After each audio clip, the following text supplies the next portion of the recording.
devrons nécessairement nous préparer pour les élections en 2028. S'il n'est pas en mesure de faire les élections, qu'il puisse donner à quelqu'un d'autre. Il va organiser les élections. Quelle sera la fin de ces dialogues? Le partage de postes? Il veut changer la constitution. Qui lui a demandé de changer la constitution? Qui vous dit qu'un Congolais a besoin du changement de la constitution? Et s'il n'est pas à mesure d'organiser les élections, nous sommes encore en 2026, il peut démissionner.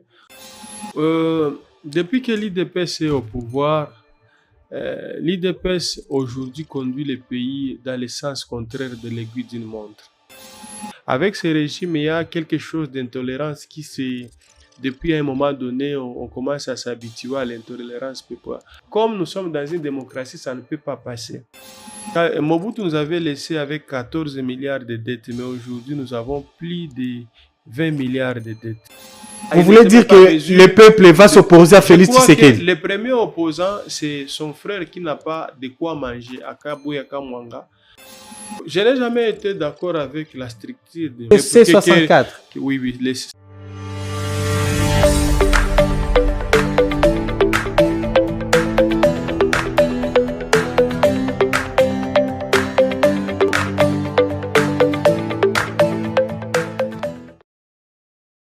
Mesdames, Messieurs, ça a été toujours un plaisir de vous présenter ce magazine Interview.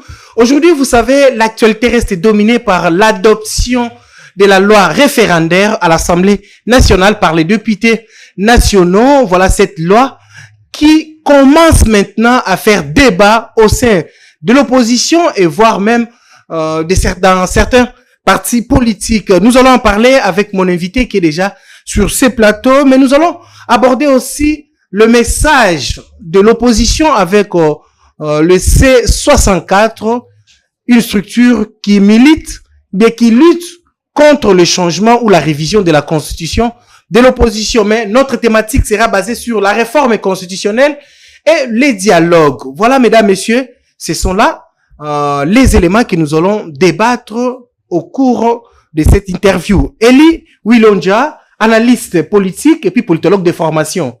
Vous êtes analyste indépendant, je dois quand même préciser. Oui, merci. Bienvenue, hein? C'est bien votre mission. Ça fait beaucoup de temps que je n'ai pas été avec vous, mais ça a toujours été un grand plaisir de partager les plateaux avec vous. Merci pour ces qualificatifs, parce qu'aujourd'hui, nous voyons tout le monde s'improviser, analyste, politologue. Il y a un peu de l'amalgame. C'est vrai ça? Oui, vous pouvez être journaliste, on peut vous appeler chroniqueur, mais pas analyste. Être analyste ou celui qui a fait les sciences politiques, celui qui a les